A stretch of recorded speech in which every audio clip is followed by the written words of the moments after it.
This has got to be one of the realest clips I've seen on reality TV in a long time.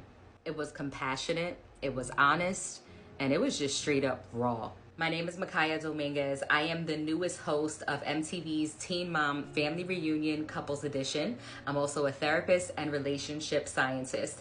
And as an enthusiast of reality TV, and especially the shows that revolve around themes that deal with relationship, dating, and marriage, I just couldn't help but to put my hands in this. Usually I'm on my business, but there's too much to learn to not talk about it. Because I'm a part of the reality TV space at this point, and I know that these are real people with real issues, I'm gonna stay away from the specifics of what she shared and look at the overarching themes of how these themes could possibly be affecting you and your children. For context, Clay is someone who was on the show Love is Blind, and he dated someone in the pods, sight unseen. He proposes to her, and then they go through a process where they're able to see each other, engage with each other's friends and family, and very shortly thereafter, they decide if they're going to say I do at the altar. Throughout the course of the series, Clay had made it very obvious to us. He made it explicitly clear that he was concerned about marriage and quite hesitant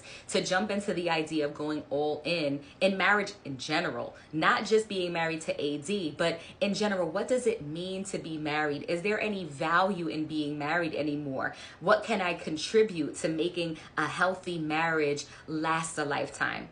He wasn't sure about how to answer those questions at all during the entire course of filming. Fast forward to the finale, not a surprise to us who have been following the show, he did not say yes. He actually took a step back, said that he is not prepared, he is not ready, and he is not willing to move forward with saying I do. And he made the declaration that it just wouldn't be fair for him to say yes, knowing that he had so many questions and so many reservations about being a husband. Now comes in the conversation between Clay's parents. Their conversation has sparked conversations across the United States in African American and Caribbean American households. Clay's mother deals with the impact of infidelity on the family system.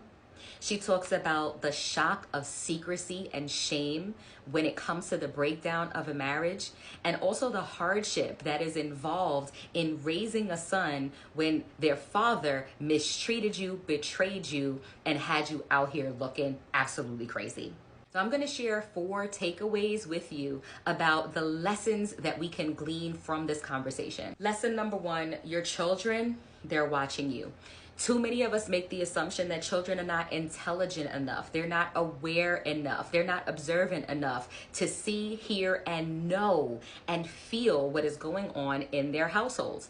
You may think that what you do to, for, or behind the back of your partner is something that your child is not privy to, but you are mistaken. Your child is paying a lot more attention than you think, and they can intuitively pick up and sense what's going on in a household. When there are tensions that exist in a household, it tremendously impacts the mental and emotional health and well-being of that child. As a relationship specialist that deals with family systems issues, you would be surprised how much of my day is comprised around talking to individuals about the impact their parents had on them, specifically in Black and Caribbean households where their father figure was someone who they have learned to respect, they have learned to fear, they have been taught to love, but are lacking in adulthood the understanding of how they're supposed to function in life, with knowing that they've been taught to respect someone that hasn't been conducting themselves in ways that are trustworthy, integral, and worthy of respect. How are they to reconcile in adulthood the fact that they love their parent so much, but this parent did so much to harm, to hurt, to disappoint their other parent? That although a parent was present, that they were not engaged in the family system in a way that reflected love and honor for the family. The harm that you cause another parent does not have an expiration date. And because of that, there will come a day of reckoning. And this is what Clay's mother was referring to when she made sure to let his father know, you're going to have to talk to your son. You're going to need to take accountability and to apologize and to do some explaining, because the hurt that you cause in the rupturing of a marriage, it doesn't expire, and your children will grow. They won't be little forever. They will start to form understandings about you and what has transpired throughout their childhood and carry that. And it will not just affect how they show up with you and for you, but it will also affect how they show up in their relationships, in their dating choices, and in their establishment of their own marriage. Lesson number 2, there is a concept of modeling and mirroring. What we exemplify, especially for our same-gendered children, is an example that they are often going to mirror in adulthood. There's one or two options. Either they're going to fit the mold that you presented to them,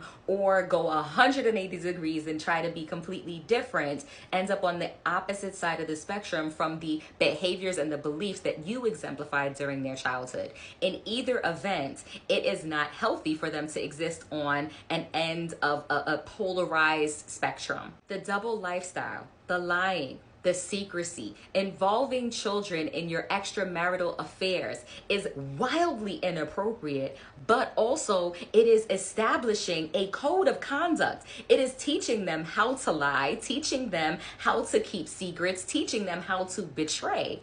And those are the lessons, the core values and the beliefs about how men are to present themselves and how women are to function in relationship. And this is what they then take as these deeply embedded core beliefs about who they are, their value and their contribution to relationships, and carry it out with them throughout the rest of their lives. They are mirroring what you've modeled for them. So if you would want your children to be healthy, well-adjusted, and respectful, compassionate, kind, caring, loving, nurturing individuals, then you would want to model that behavior yourself.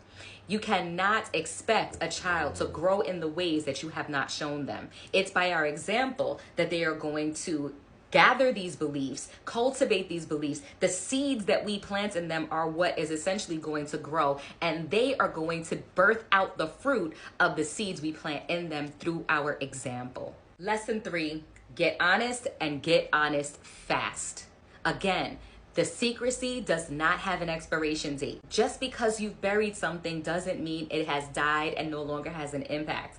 Oftentimes, the secrets that we hold as parents, as adults, and we try to shield our children from those things, they're buried alive. And they have a way of clawing out and climbing out, just the same way that through the taping of Love is Blind, Clay was able to reveal even new secrets to his mother during this process. Secrets that were decades old. So get honest. When your children come to you and ask you questions on an age-appropriate level, you would want to share with them. And do not assume that they are ignorant to what's going on, because as we said before, your children are watching. Lesson number 4, get some support. Get support for yourself. If you have been betrayed and are experiencing the traumatic impact of betrayal, if you were the person who caused harm to a partner, who caused the breakdown of a marital relationship, get support. Get some therapeutic help. Get some mentorship. Get some coaching to be able to reconcile, to be able to take accountability, to be able to apologize so that some healing can take place after the rupture of broken marriage. And get some support for your child. Early intervention is what I recommend, because this baggage is carried with them through a lifetime. And just because a divorce has ended doesn't mean the impact to your child has ended. Unpack the baggage by continuing to have conversations like this. That's where the healing starts.